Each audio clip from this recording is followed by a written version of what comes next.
Guys, so welcome to my coding diary. இந்த வீடியோவில் ஆக்சுவலாக வந்துட்டு நம்ம GPT 5.2 பற்றி பேச போகிறோம். ஸோ ரீசெண்டாக வந்து OpenAI வந்து இந்த மாடல் ஆக்சுவலாக லான்ச் பண்ணாங்க.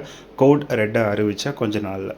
ஸோ நார்மல் பீப்புள்ஸுக்கு பார்த்தீங்கன்னா இந்த மாடல் வந்து ஒரு பெஸ்ட் மாடல். ஏன்னா இது வந்து லாங்கர் கான்வர்சேஷன்ஸை ஈஸியாக வந்து ஹேண்டில் பண்ணிக்கும்.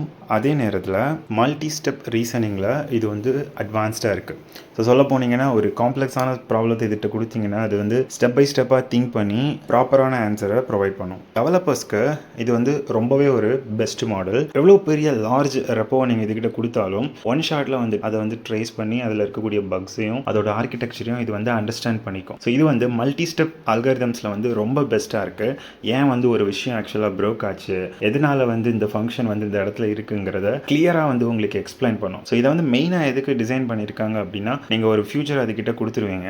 ஃப்ரண்ட் அண்ட் கோடை நீங்கள் கொடுத்தீங்க அப்படின்னா அது வந்து அதோட ப்ராப்பர் பேக் அண்ட் எப்படி இருக்குது, எந்த ரெஸ்பான்ஸ் வருது, ஸோ அதுக்கேற்ற மாதிரி ஃப்ரண்ட் அண்டை எப்படி நம்ம வந்து டிசைன் பண்ணலாம் அப்படிங்கிற மொத்த பிளானையும் அதோட கான்டெக்ட்ஸில் எடுத்துகிட்டு ஸ்டெப் பை ஸ்டெப்பாக அந்த ப்ராப்ளத்தை ஃபிக்ஸ் பண்ணும். நீங்கள் டெவலப்பராக இருந்தீங்கன்னா GPT 5.2 வந்து கண்டிப்பாக உங்களுக்கு ஹெல்ப் பண்ணும். மறக்காமல் GPT 5.2 யூஸ் பண்ணி பாருங்கள். உங்கள் எக்ஸ்பீரியன்ஸ் எப்படி இருக்குன்னு கமெண்ட் பண்ணுங்கள். தேங்க்யூ ஃபார் வாட்சிங். Have a great day.